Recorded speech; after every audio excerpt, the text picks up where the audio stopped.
आज मैं आप सभी के लिए बहुत ही हेल्दी स्नैक्स बनाने वाली हूँ। इतना हेल्दी कि आप इसे बार बार बनाकर खा सकते हैं। साथ में मैं हेल्दी वाली चटनी भी बनाना सिखाऊंगी। बहुत ही ज़्यादा टेस्टी क्रिस्पी सा बनकर तैयार होता है। आप इसे चाय के साथ भी ले सकते हैं। तो सबसे पहले यहाँ पे आप जो देख रहे हैं ये बिल्कुल आपको घास नज़र आ रहा होगा।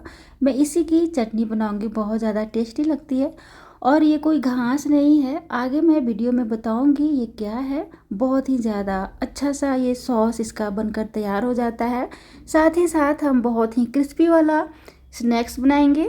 तो जल्दी से शुरू करते हैं। सबसे पहले मैंने यहाँ पे कच्चा केला लिया है। 3 से 4 मैंने कच्चे केले ले लिए हैं। अब कच्चे केले को काफ़ी बढ़िया से बॉयल करना है, मतलब पका लेना है। और दोस्तों इसे पतीले में या फिर कढ़ाई में ही पानी डालकर अच्छे से इसे पका लीजिएगा, और बहुत ज़्यादा नहीं पकाना है।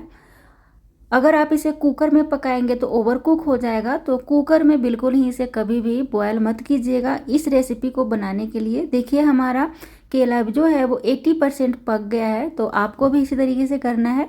अगर आप बहुत ज़्यादा केले को पका देंगे तो बहुत ज़्यादा मैश हो जाएगा, तो वो सही स्नैक्स नहीं बन पाएगा। तो 80% आपको पका लेना है। उसके बाद इसका छिलका जो है वो उतार लेना है। आपको दिख रहा होगा छिलका बहुत ही ज़्यादा प्रॉपर नहीं निकल पा रहा है, क्योंकि ये सिर्फ 80% ही पकाया गया है। अगर आप बहुत ज़्यादा पका देंगे तो बहुत ही आसानी से छिलका उतर जाता है। पर इस रेसिपी में बनाने के लिए केले को बहुत ज़्यादा पकाना नहीं है, पर हाँ बिल्कुल पका भी होना चाहिए 80%। तो चलिए देर न करते हुए हम सारे छिलकों को उतार लेते हैं, और इस तरीके से आपको नाइफ की सहायता से हल्का हल्का खरोच लेना है, ताकि इसके जो ऊपर का पार्ट है छिलके वाली वो भी काफ़ी बढ़िया से निकाल दिया जाए। केले को तो मैंने काफ़ी बढ़िया से उबाल लिया है, 4 केले हैं। और अब जो केले के छिलके हैं उसका जो ऊपर का डंठल है वो ये रहा, ये सिर्फ फेंक देंगे निकाल कर। तो सारे केले का डंठल जो है वो फेंक देंगे, और ये जो छिलका है इसका हम बनाएंगे सॉस। बहुत ज़्यादा टेस्टी सा लगता है, चटपटा सा लगता है, बिल्कुल मार्केट से भी ज़्यादा टेस्टी। आप एक बार ज़रूर बनाकर ट्राई कीजिएगा। इसके छिलके को कभी मत फेंकिएगा। छिलके को काफ़ी बारीक काट लेना है। मैंने बहुत ही ज़्यादा बारीक नहीं काटा है। और इस तरीके से काट लेने के बाद मैंने डाल दिया है 4 से 5 कलियां लहसुन का, और 2 से 3 मैंने मिर्च डाल दिया है। तो तीखे के अनुसार आप डाल लीजिएगा। थोड़ा पानी डालेंगे और स्वाद अनुसार नमक डालेंगे। काफ़ी बारीक इसका पेस्ट तैयार कर लेंगे, बहुत ही फाइन पेस्ट। मैंने बहुत ही फाइन पेस्ट तैयार कर लिया है। इस सॉस में हम तेल नहीं डालेंगे। तेल के अलावा इसमें आपको डाल देना है नींबू का जूस।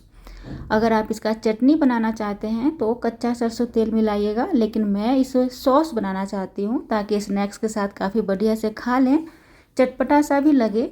तो इसमें मैंने नींबू का रस डाल दिया है, सॉस में अच्छे से मिला लिया है। अब यहाँ पर केले को भी ना 1 इंच का करीब करीब मैंने काट लिया है, और इसे काफ़ी बढ़िया से सभी को काट लेने के बाद आगे का प्रोसेस करेंगे।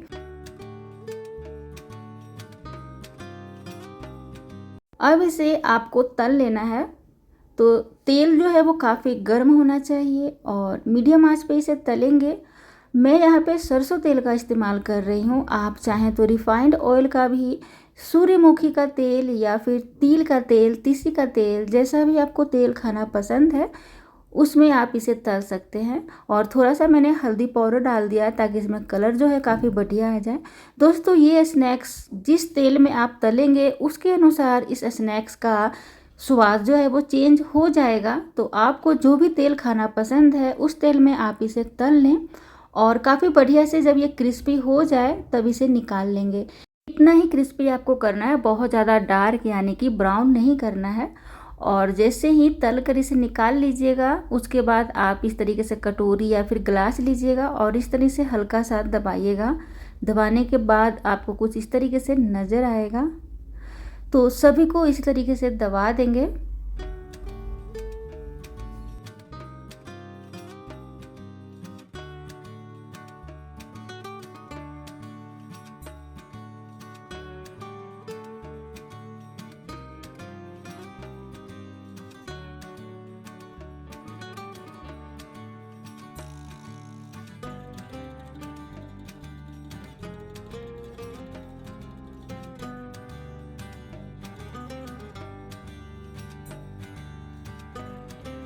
अब इसे एक पॉट में डालेंगे। दोस्तों ये जो रेसिपी है बहुत ही तरीक़ों के साथ बनाया जाता है, पर मैं इसे कुछ ख़ास तरीक़ों के साथ बनाऊंगी। आप चाहें तो इसे ऐसे भी तल सकते हैं दोबारा, पर अगर आप ऐसे ही तलेंगे तो बहुत ज़्यादा क्रिस्पी नहीं बनता है। लेकिन अगर आप इसमें 1 से 2 चम्मच कॉर्नफ्लोर यानी कि अरारोट डाल देंगे, और इसमें पानी मत डालिएगा, हल्का सा अरारोट डाल देना है, कॉर्नफ्लोर, और इस तरीके से आपको मिक्स कर लेना है। पानी डालने की कोई भी ज़रूरत नहीं है, बिल्कुल मत डालिएगा वरना रेसिपी ख़राब हो जाएगा। और काफ़ी अच्छे से इसे मिक्स कर लेना है। अब देखिए बहुत ज़्यादा इसमें मैंने अरारोट नहीं डाला है, यानी कि कॉर्नफ्लोर नहीं डाला है, कुछ इस तरीके से आपको नज़र आएगा। तो बस दोबारा से इसे फिर से तलना है, उसी तेल में तेज़ आंच पे आपको तल लेना है। बीच बीच में इसे पलटते जाइएगा और काफ़ी बढ़िया से क्रिस्पी होने तक आपको तल लेना है। जितना आपको क्रिस्पी पसंद है उतना आप क्रिस्पी कर लीजिएगा और तल लीजिएगा। दोस्तों ये जो रेसिपी है बिल्कुल ही गर्मा गर्म खाया जाता है बनाकर। अगर आप थोड़ा सा भी इसे लेट करते हैं तो बाद में ये थोड़ा सॉफ्ट हो जाता है और उतना मज़ा नहीं आता जितना मज़ा आप गर्मा गर्म जब खाते हैं। बहुत ज़्यादा क्रिस्पी होता है, क्रंची होता है, बहुत ज़्यादा टेस्टी लगता है गर्मा गर्म खाने में। तो बस इस बात का आपको ख्याल रखना है। तो चलिए हमारा बातों बातों में ही हमारा जो स्नैक्स है वो भी काफ़ी बढ़िया से तल चुका है। तो अब मैं इसे निकाल लूँगी।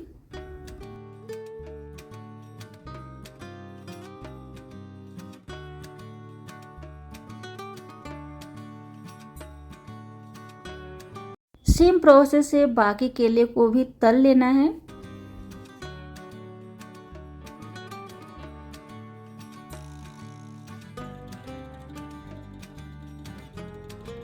अब देखिए हमने सभी केले को तल लिया है। अब इसे मैंने पॉट में डाला है। आप इसकी आवाज़ें सुन सकते हैं कितना क्रिस्पी ये बनकर तैयार हुआ है। अब इसे चटपटा बनाने के लिए थोड़ा सा काली मिर्च पाउडर, थोड़ा सा आमचूर पाउडर, थोड़ा सा भुना हुआ जीरा पाउडर, थोड़ा सा काला नमक, थोड़ा सा मैंने लाल मिर्च का पाउडर डाला है, और थोड़ा सा मैंने गरम मसाला डाला है, थोड़ा सा चाट मसाला डाला है, और थोड़ा सा और भी चटपटा बनाने के लिए नींबू का रस भी मैंने डाल दिया है। कलर इसमें काफ़ी बढ़िया आया, इसके लिए मैंने देगी मिर्च पाउडर का इस्तेमाल किया है। तो बस सभी को मिला लेना है। और ये देखिए हमारा कितना क्रिस्पी सा, टेस्टी सा और कलरफुल हमारा स्नैक्स बनकर तैयार है। साथ में हमने जो केले के छिलके का सॉस बनाया था वो भी हमारा तैयार हो चुका है। तो आप अपने घरों में इस तरीके का स्नैक्स कब बना रहे हैं कमेंट में ज़रूर बताइएगा। और वीडियो पसंद आए तो हाइप और सब्सक्राइब करना बिल्कुल ना भूलिएगा, बिल्कुल फ्री है।